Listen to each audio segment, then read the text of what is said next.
Mhm.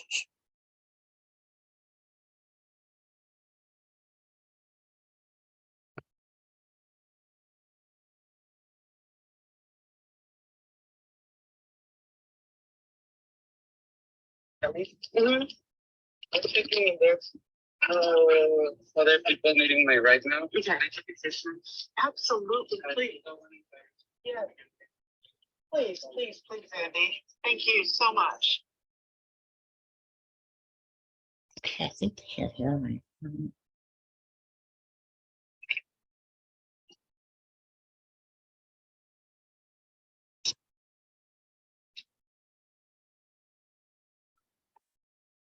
Okay, I think, yeah, let me.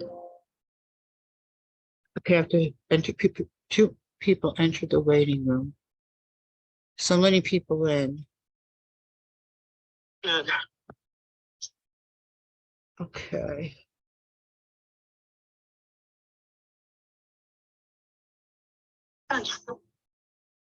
Just like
We are being recorded. And Can y'all hear us? Yes. Awesome. Okay. Sorry, we're having a little bit of some technical difficulties, but we will.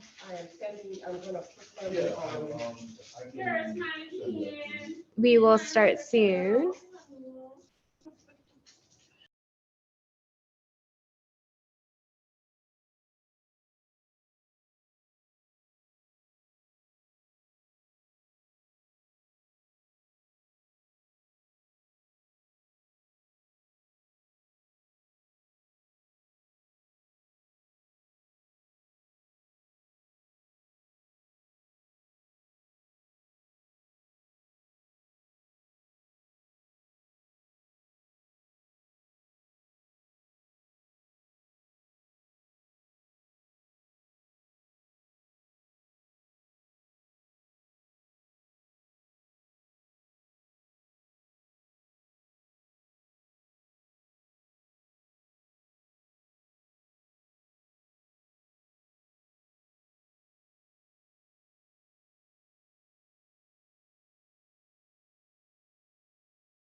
Can y'all see the slide or the screen that I'm sharing?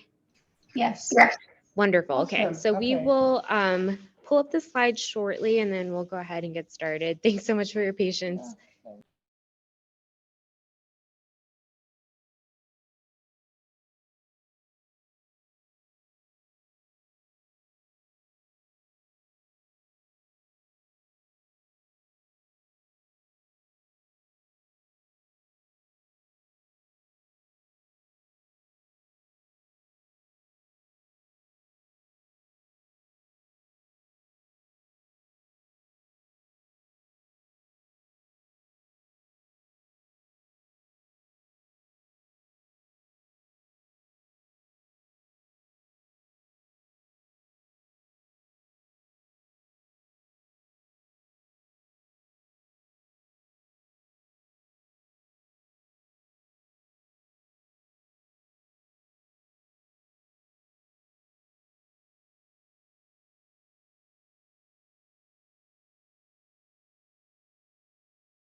Maybe try again. Hey, can you guys hear us? Yeah. Right here too, Martha, they not. Yes, we can. Perfect. Okay, thank you. They want to. All right. So you're gonna speak in here. They can hear No, you. no, no, just the people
Hello, can you guys hear us?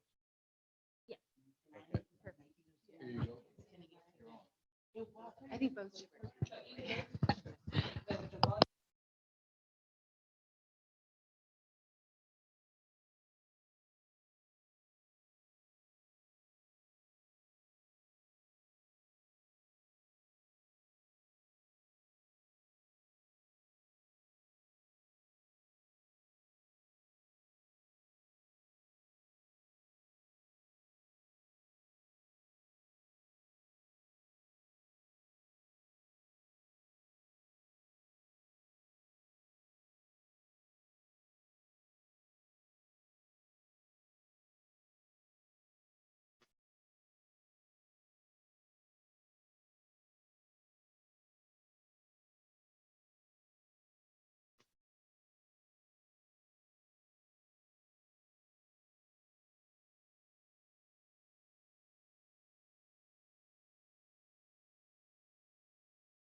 Test 1, 2. Hello, hello.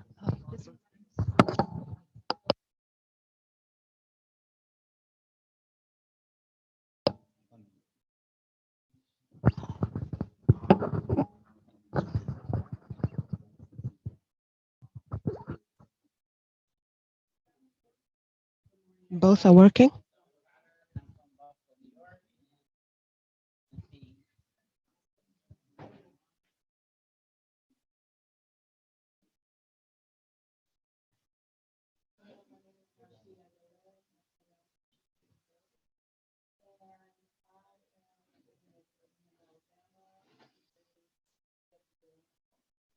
Woohoo. Hello, can you hear us? Yes. Yeah. And you haven't introduced yourself, Amanda. I am Nishi Superhero. Parkinson. I am from St. Louis, Missouri. I represent the Missouri of PWN and also Rise Impact, Rejuvenate, Influence, Self, Elevation. And here's Hi, Pat Migliore from Seattle, Washington, she, her, hers, and I'm on the PWN, I'm co-chair of the PWN board and one of the founders. Hi everyone, Nana Kana, they or she pronouns from occupied Ohlone land, also known as Oakland, California, with Positive Women's Network, Health Not Prisons, and the U.S. People Living with HIV Caucus. Welcome, everyone.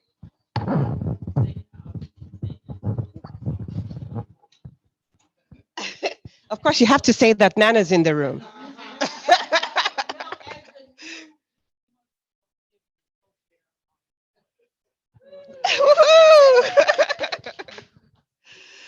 Awesome. And welcome everybody. And like every, I think, session has had tech issues. So thank you for all your patience. We rock, right?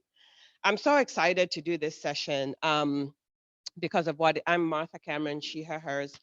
I think because of kind of, it was, I would say it's been a light bulb moment for me at my journey in the US, you know, navigating not only my presence, just my life, but also the healthcare system as a Black immigrant woman, and also living in an area that is, you know, not Black and pretty conservative. And so, you know, I've had a lot of struggles sort of reconciling who I am and how I fit into these Americas.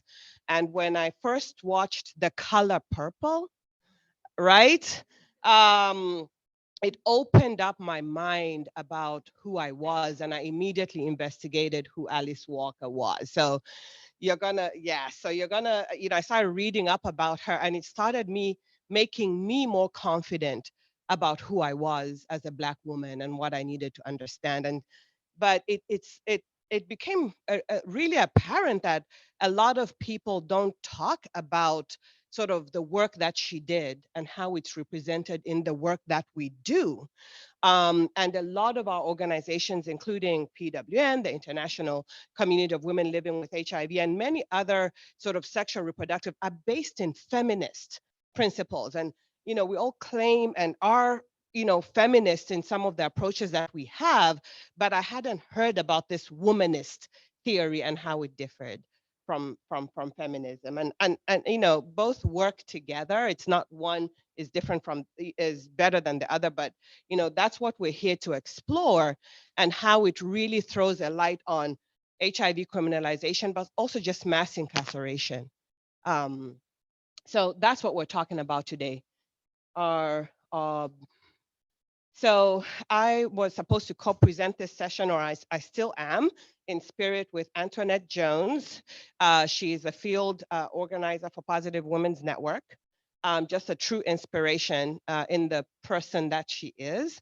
And Dr. Sybille Nyeck, who I hadn't met until we started figuring out who could help us talk about this issue. Antoinette is hopefully will join us via Hoover at some point. I think she's just finishing up another session. And then we're gonna hear from Dr. Sybille Nyeck via video. So I talked to her and recorded her because she had to travel for this. Yay. So yeah, our objectives, we want to describe what the womanist theory and principles are and how they're critical to engaging in HIV advocacy work. We want to engage our activists here. We're all talking about decriminalization of HIV through a Black woman-led perspective. And this has also been something that has been great for me, being part of HINAC and being part of Bully. And also, quite honestly, having worked at PWN, where they're very intentional about helping Black women lead. And so this has been really helpful for me, and how we can equip our activists with, sort of just language. I mean, not necessarily even language, but just really framing how we fight this battle. I'm not going to read all of this, but again, this is from Alice Walker. What womanist is, womanist or womanism. And, she says from womanish, the way sort of Black folk would tell, the little girls, you're acting womanish. And so, but it's like a woman, usually referring to outrageous, audacious, courageous, willful behavior. You're responsible, you're in charge, you're serious. And it's also a woman who loves other women sexually and or non-sexually. And Alice Walker actually talked about this, and it's represented in the color purple, and it threw me off for a loop. But once you sort of review some of the womanist principles and start learning the history of how, as Black folk, both in the continent and here, slavery was really driven by religion. And you find that a lot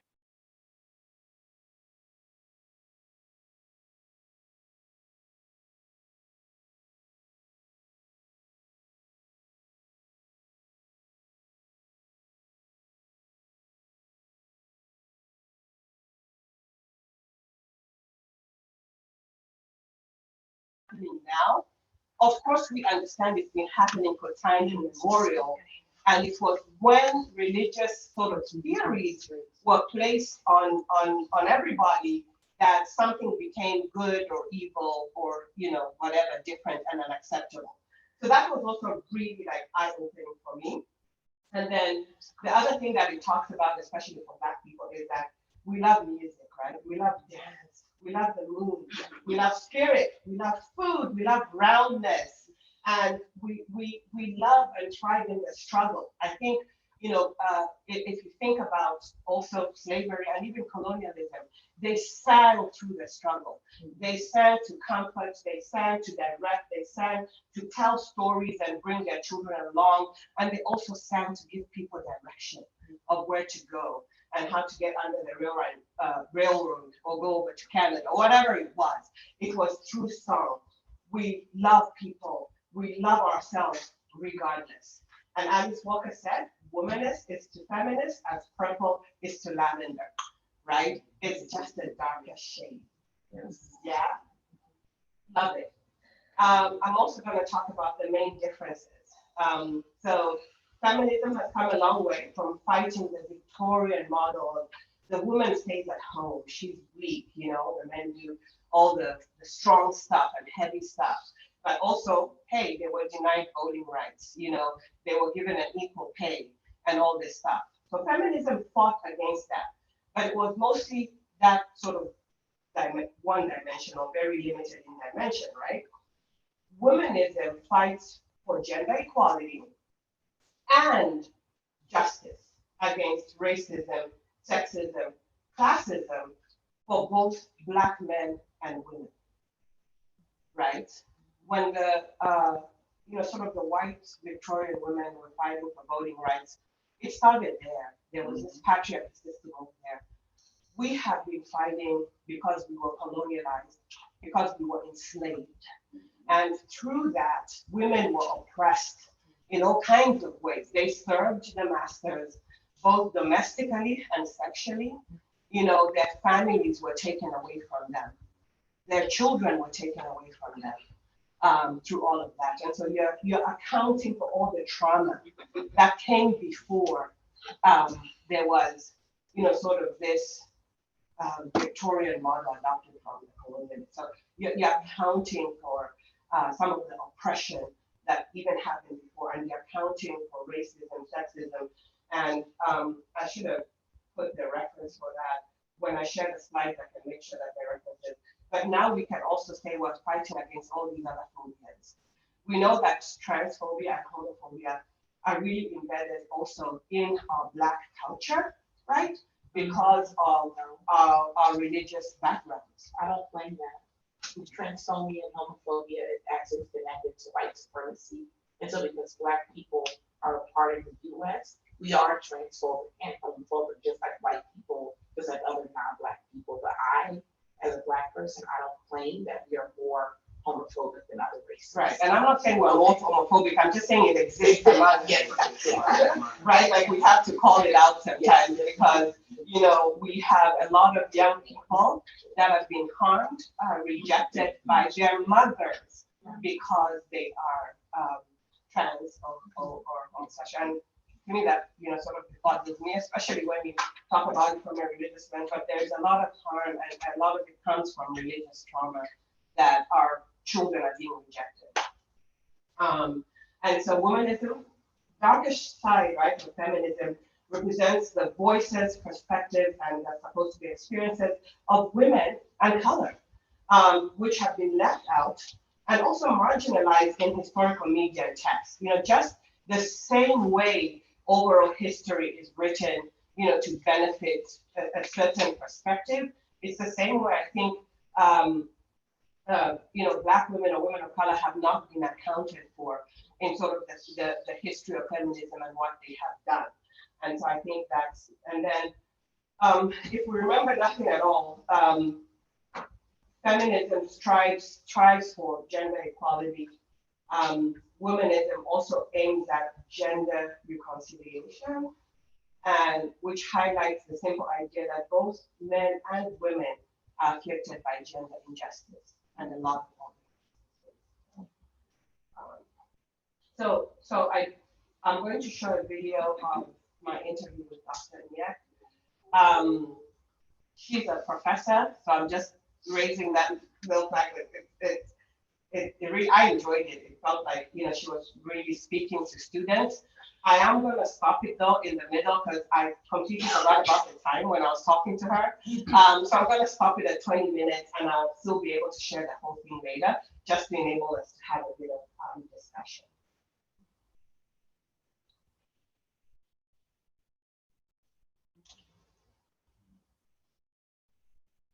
Oh gosh, I hope the art is working. Oh, come on.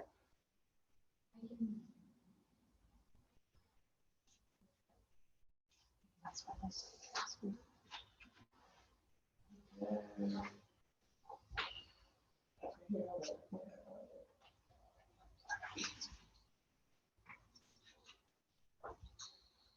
No. Where's what the audio connected to? That's the computer connected to this. Projector, that's what. Oh, so is the projector need to be turned up then? All the other projectors. But I think if they want to. There's also a speaker. Yeah. So we're connecting. Speaker? Yes. Yes, right now.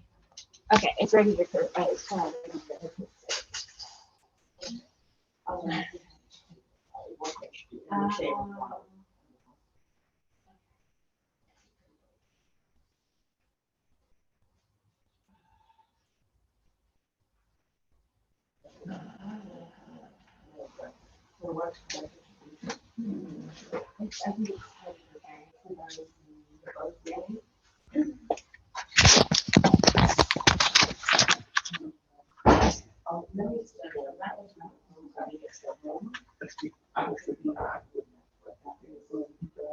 It should say mini sound link.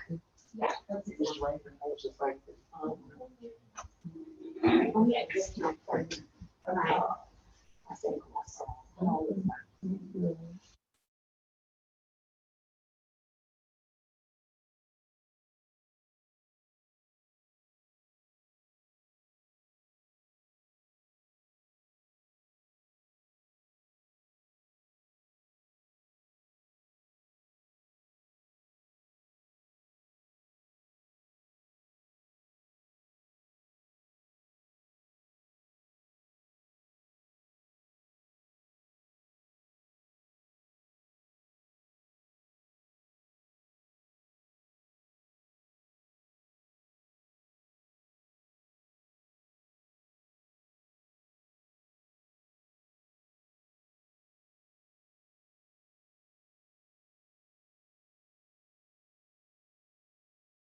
was troubled by a number of things, and one of them was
I realize the problem of racism is an art problem.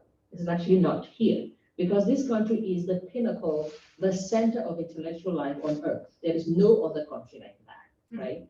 But our education doesn't really train us to mold the character.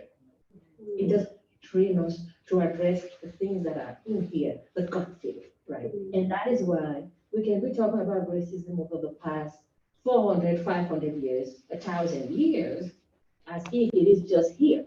You know, as a political scientist, we can deliberate, we can have civil conversations, we can, but when that is not.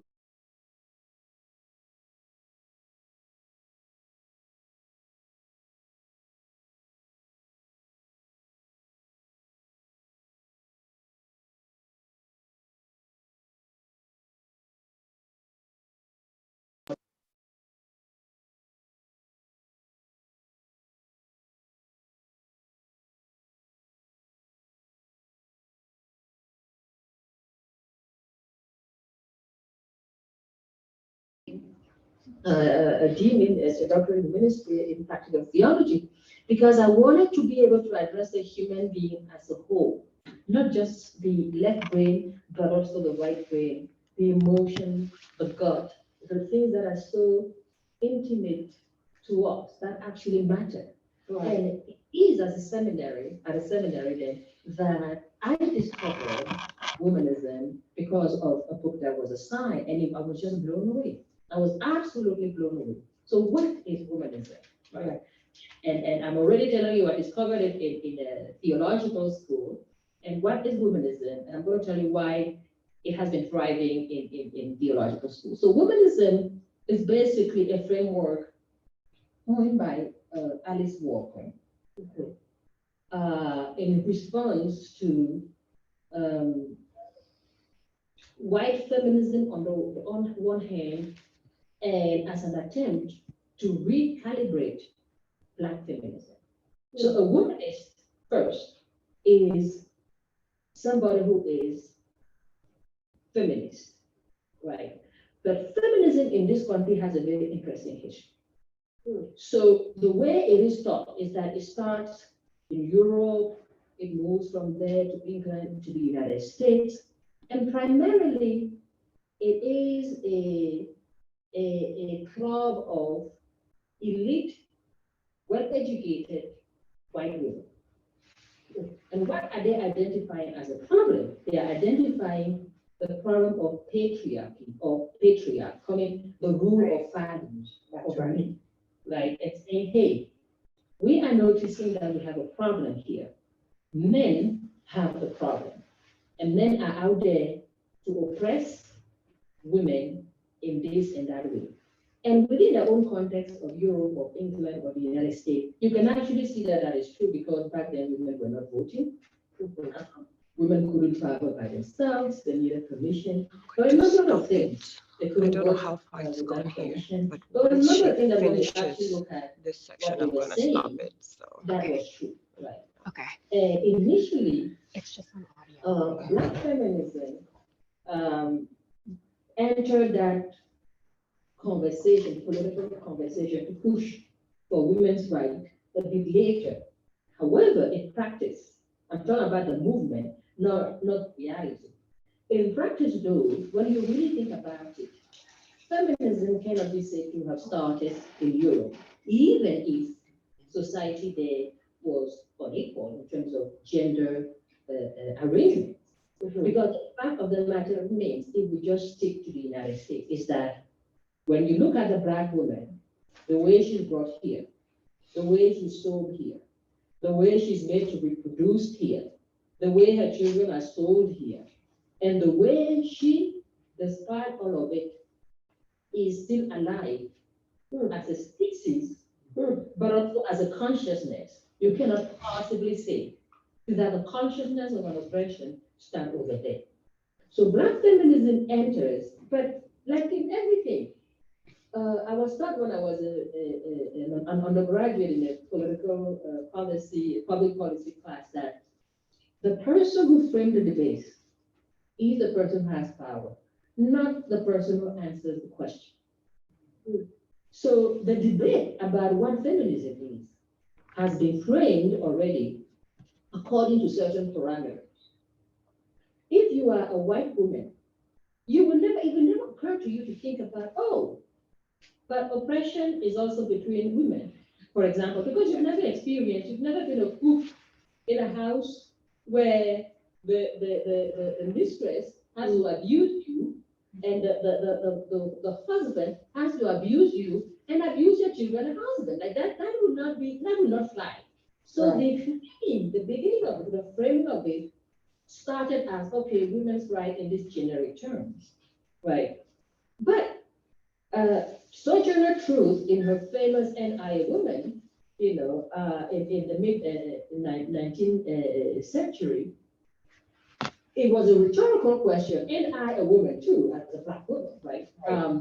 And what she was saying there is that, number one, anything that is actually about women, Black women have the right to be part of the discussion, 100%. In fact, they must be leading the discussion, because in terms of the quantitative and qualitative nature of oppression, and yes, I'm not trying to rank oppression, but we must also, because hey, if you are being mutilated and your children sold, that is not the same as my husband is not giving me enough money, or that I want to go get my own job.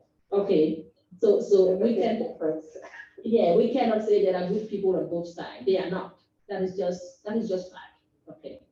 So women then, Black women start emerging and say, hey, we are part of this. But this is what happened in this country politically. We know that Black men got the right to vote before white women and before Black women.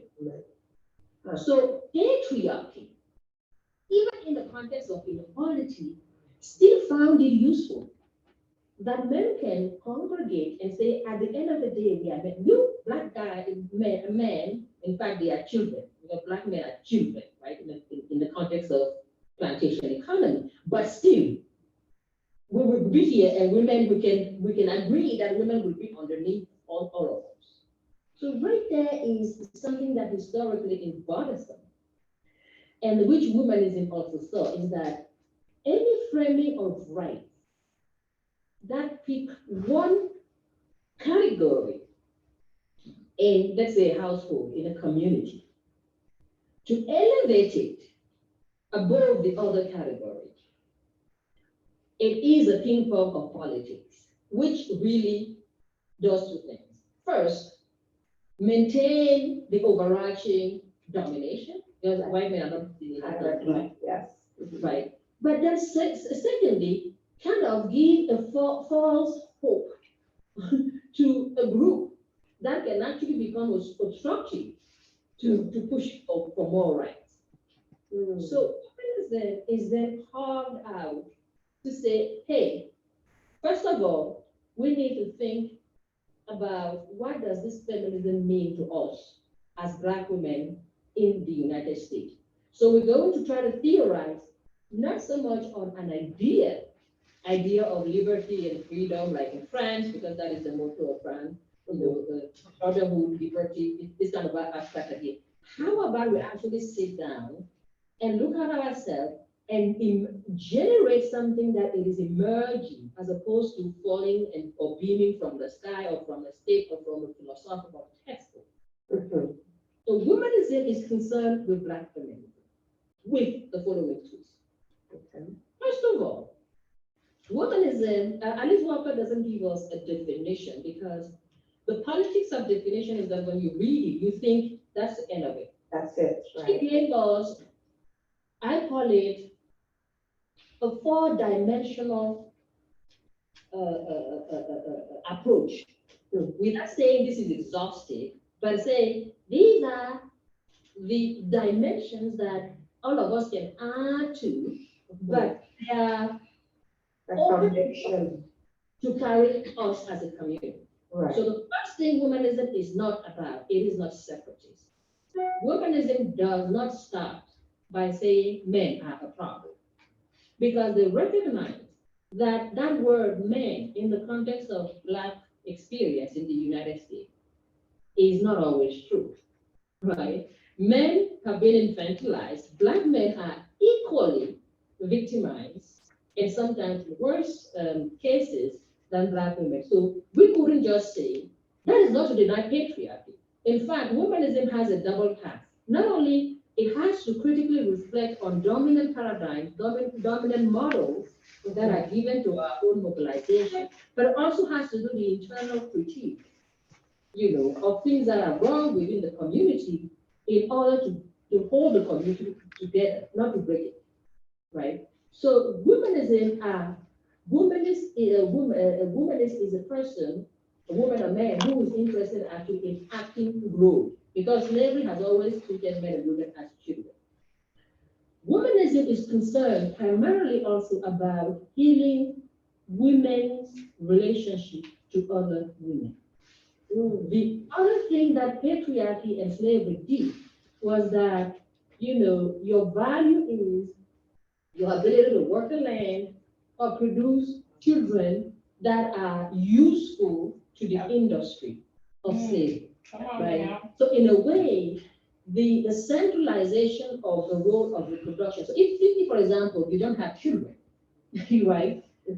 You are used to the farm, but we know that those who work the farm, the hierarchy is like they are even lower than those who serve the master, right? So all of those things, womanism is about rekindling love of women for women in two ways, non-sexually and sexually.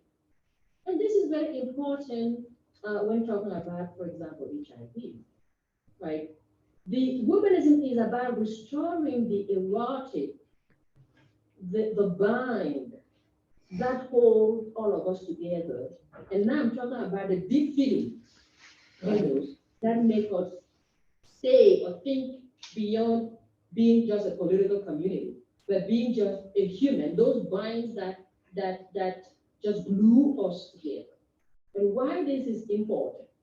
Because if you think of a woman as both, the person who gives birth, who gives life, who has a crucial role in actually maintaining the species. It is very unfortunate that women combat other women, on the basis of this or that. So creating spaces where women can talk to each other without putting a man in between as the thing to compete, without putting class, without putting social status. Are you a college professor versus, I don't know, a retail employee? Right. That is the non-sexually and the sexually, because also Alice Walker was recognizing that one of the things that patriarchy and Christianity leader did was also to deny the multiplicity of the broader system, right? So right there, you can see that womanism encountered a lot of resistance from feminists who wanted to be proper, because they are married to men, they are heterosexual, and they want to uphold other things, but the inequality between men and women, right? And it wasn't the white people, it was a Black woman who said, listen, we cannot think of advocacy, whatever that is, by excluding friendship, sexually and the non-sexual. And you know that the stigma still attached to HIV is that of promiscuous sexual behavior, and God is just punishing them for the and brutish way of life. Right. Right? So I is that, and some they say, oh, what minute? Yeah, sex transmitted is bad, but a lot of it is not. It's actually not sexual, right? So before the science get there, womanism is saying, listen, we do not. The problem is not sexuality. The problem is, why is it that in our community we tend to condemn and harshly some people on the basis of one side of the coin, right? And say, if you see the whole thing, because what you're trying to see is the human, not one instance. And by the way, HIV doesn't mean that you are promiscuous. That we know. Right now we know that, but the stigma is still there. Yes. The perception is still there that you are not responsible enough. Right. The other thing that is Stop it there. For the sake of time. Listen, I will share it. I'm going to make sure that it's the slides and this video are shared. You have to listen to it in its entirety, because I asked her then to connect when she starts talking about how this is one-dimensional criminalization, right? This is what they're criminalizing and not looking at the whole person. And the science is finally catching up. It hasn't caught up to the policies, but then then she connects that. But I wanted us to do that as a discussion as well. I wanted us to.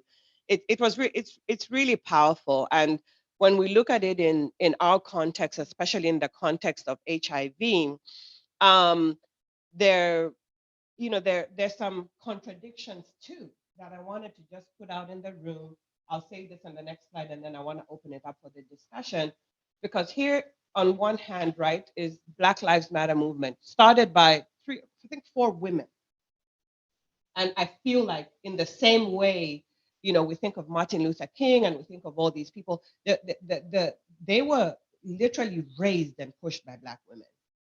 That there's something that I think is unsaid about history and the role that women played. But you look at Black Lives Matter, and that has informed the belief that policing, prosecution, incarceration are racist and just too much.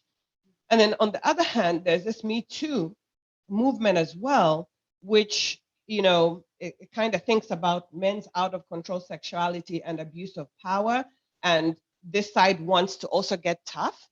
And who is it impacting the most as well? And I put there, think of the Karens and some of the videos that we've seen where white woman meets black woman in the park and, 911 type of thing. So it's still impacting our black men, so there's that. And I just think about it. I mean, we've all been, we want to be a part of these movements in all their entirety, but in the end, I always think about how we've got to connect it to us. We've got to connect it to Black. We've got to connect it to the fact that there's a great movement out there, but who is going to still be more impacted?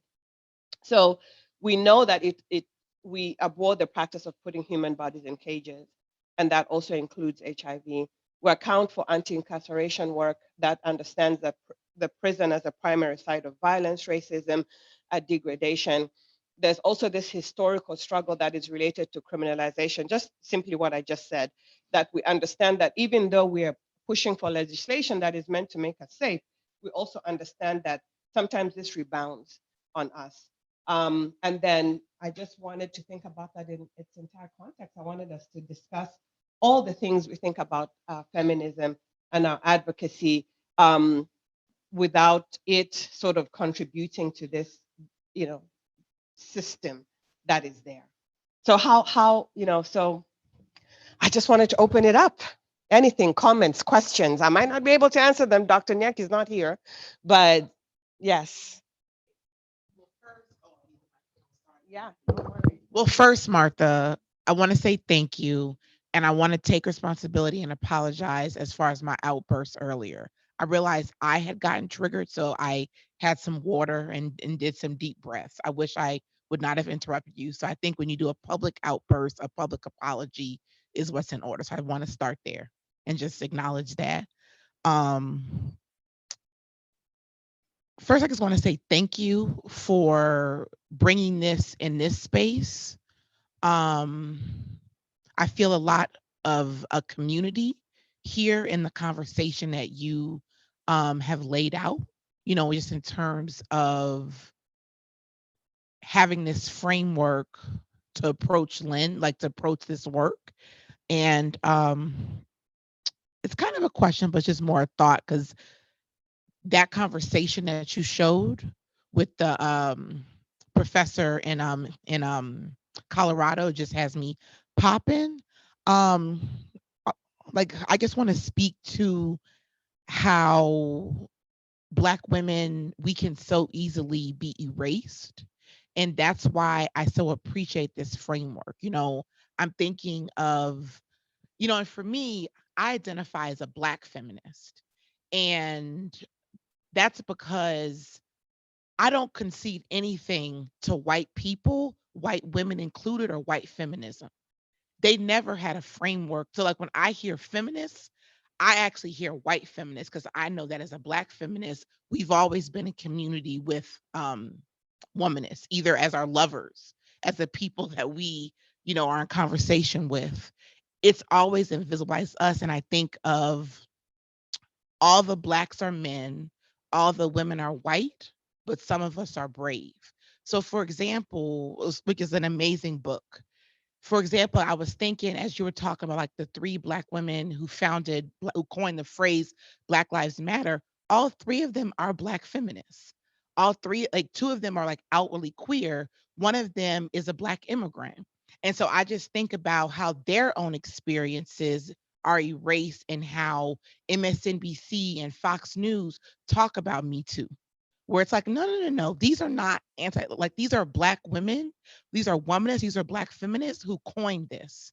And I also think of Me Too, and I want to uplift Tarana Burke, a Black woman who coined the phrase Me Too back in, was it 08, 09, to talk about the sexual violence that Black women and girls experience that goes invisibilized by everybody, including mainstream white feminists, and how painful it was for her to see white women take that, invisibilize her, co-opted to talk about their experiences.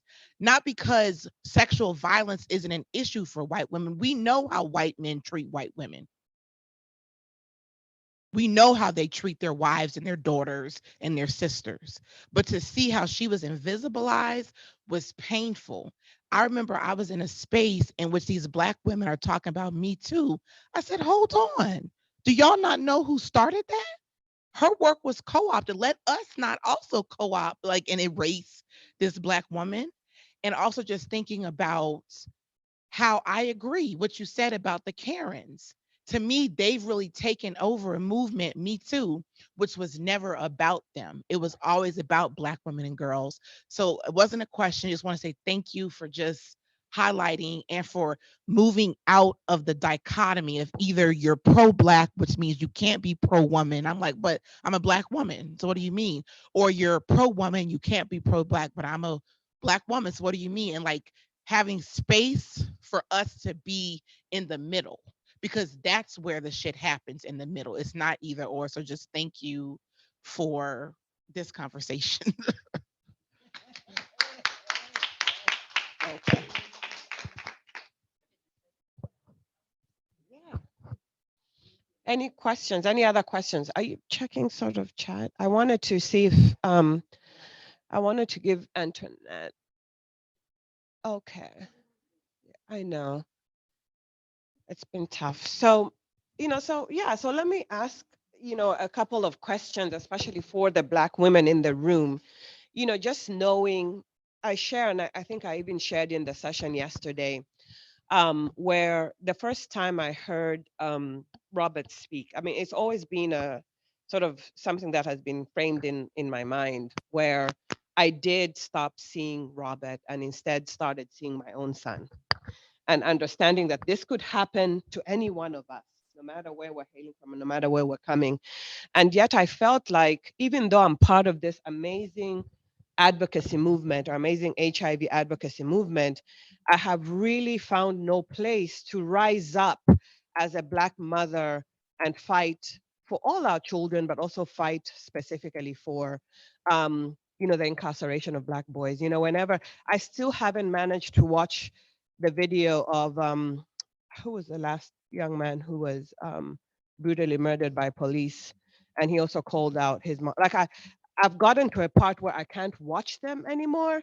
And when I hear that the last words out of their mouth is they're calling for their mama, what are we doing as Black women in this larger movement? Because what I hear about womanism is that it goes beyond. Everybody is our ally, but we're really fighting for a family unit, and we're fighting for our children especially as well.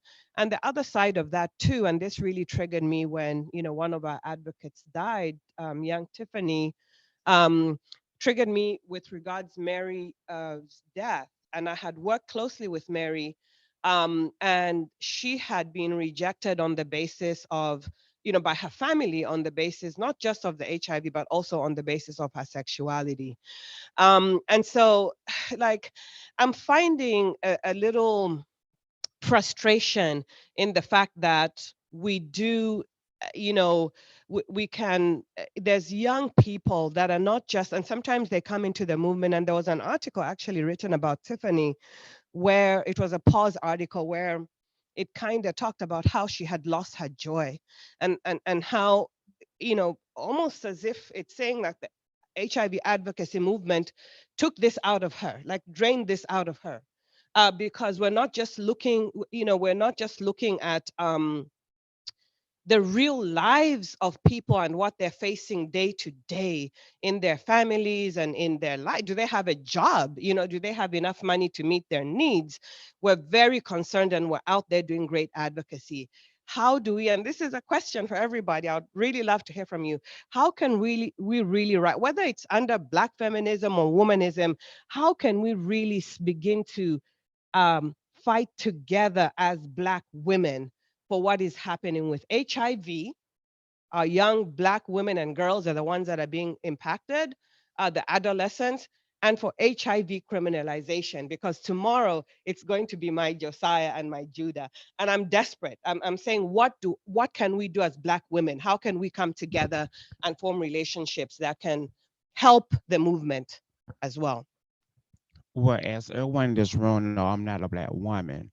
However, I really feel like as a Black female or myself, I'm known as the mother figure in all of my crowds. I try my best to mentor another young person. Mhm. It is a male or a female. Like I had someone yesterday that walked past me as we were doing our legislative meetings, and she was upset. I called her back to me. What's wrong? And so she actually started telling me, I said, well, hold on, let's go off and let's us have our own little personal meeting. And then y- you have to bring in our youth into these circles Mhm. to allow our youth to voice their opinions and to let them know that we are standing behind them. Because if we don't teach our young children, they're going to learn it from somewhere. So I say we need to reach to the younger generation, start them off in preschool, even younger. We can do jobs like health fairs. We can bring in the younger parents because children are having children now. It's not you're in your 20s no more. We're having children having children's. So if we bring them babies in to show that they are loved, because sometimes these babies not even getting love at home. So we show them your body is not a monetary thing. You yourself is your own worth. Your self-love is the most important thing to you. Because every morning I go and say, good morning, beautiful. How you doing? Yeah. Thank you for your comments. I'll let somebody else speak. Oh, so just really quick, like this is a great conversation and I'm trying to figure out how to answer that question, but as a, I would like when I was in bully the other day, as a person who of mixed race, um, I struggle sometimes. And not because I know that I'm a Black woman, but I struggle because sometimes I have to alter myself to fit into spaces. And so it pushes me back in where I'm at. And so then I find myself trying to, I guess, mentor younger Black women, but I'm afraid that I'm teaching them bad habits. And I'm saying bad habits and not pushing them to fully be themselves at all times, not taking any shit. Don't alter yourself, be who you are, and make your space in the room that you're in. So, you know, being a part of this, coming into rooms like this is helping me to just be a better Black woman. I'm not negating that my mother was a white woman, but I never knew those people. They don't claim me. And if the world was in a war, they wouldn't claim me. So I am a Black woman, but being in spaces like this is just helping me to be able to be that person and that Black woman to teach the younger generation who they are. So I just wanted to say that. Hi, my name is Mariah. I'm a Black woman. I'm the daughter of a Black woman. I'm the sister of 3 Black men. And every time I think sort of about all of these different systems that play and how they interact with each other, I find that number one, Blackness as a term is such a broad thing in which Black people have shared experiences, but what does it mean to be Black? No one can put a definition on that. It's not like a neolith as whiteness is. Like if I say whiteness, we all know what I'm talking about. If I say Blackness, well, where are you from? You from the South? We're from California. We're in the South. You like DC South, Georgia South, Florida South, Texas, Bama, Mississippi, there, New York. What is that?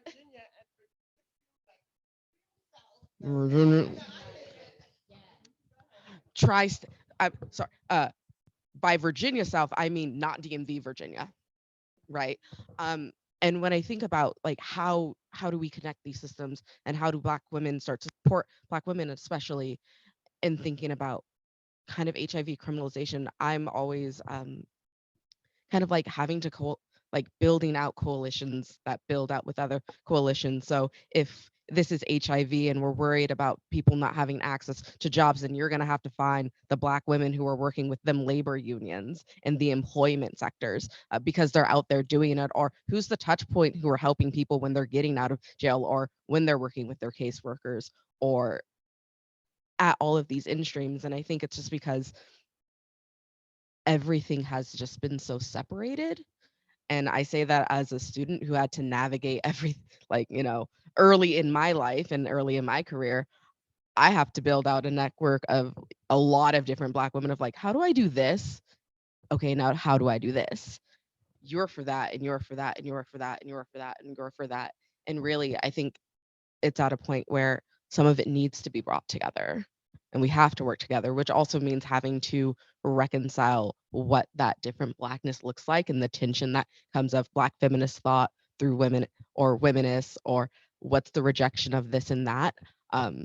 Because I find that even when I talk to some of my other Black friends, I'm like, that's a little hoteppy.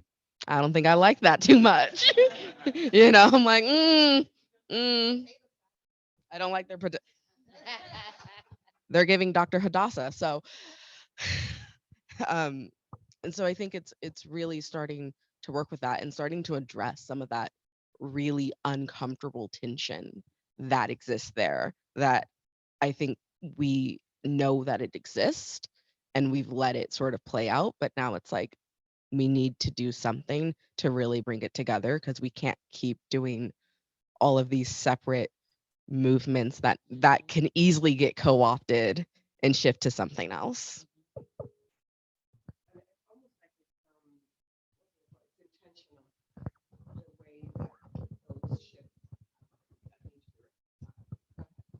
I want to say, my mom used to tell me when we were growing up, if mommy's not okay, kids can't be okay. So I think for Black women, we first need to recognize that we need to be okay with who we are, where we are in our stations in life, and make it intentional for us to be who we want to be and be our best selves. Because it is then and only then that we can collectively come together, not only to build up and support each other, but also to take care of our youth. Because our youth are suffering, and they're suffering, a lot of them are suffering in silence because they want to be heard, but they have no one to talk to. No one is listening to them. They want to be heard and not talked at or talked to. But we can't do that. We can't hear them. We can't really protect them, uplift them until we first make sure that we're okay. So we need to be intentional about taking care of us so that we can then take care of them, and we can come together to build up a nation in the way that we should. And that is the perspective that I was hoping, you know, Antoinette was actually going to bring, as sort of a young woman, rising up in this advocacy world. And I think, you know, she's getting a lot of support, but it's, you know, I wish that support could be extended to the larger youth. We talk about it intentionally, want to reach youth, want to engage youth and all that, and we reach out to the same three youth, you know, youth people to come and talk and help and everything. But there's really a larger population out there that is failing to communicate with us because of these divisions and not knowing where you fit. I'm queer, so maybe the Black women don't accept me, you know, and you know, this or that. And I really believe that there is truly a reconciliation that needs to happen. I just wanted to ask you, when you talking about Cypress Belton, the 14-year-old that was ran down and shot down and killed? Yes. Yes.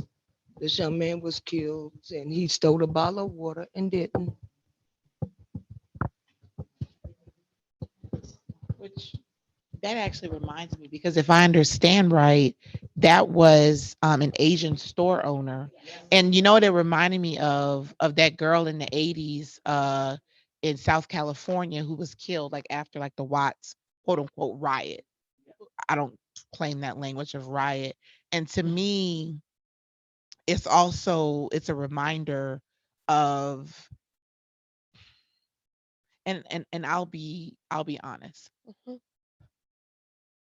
I'm here because of you.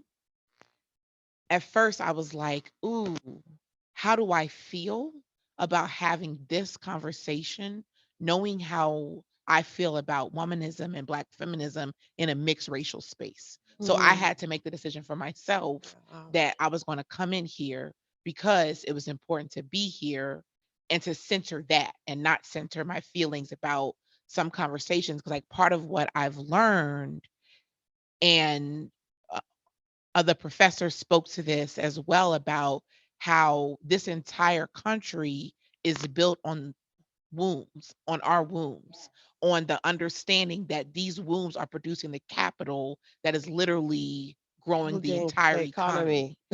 And because of that, it's almost easier to pathologize and talk about Black women this, Black women that, as opposed to ask myself, what am I doing to support the Black women in my life if I'm not a Black woman?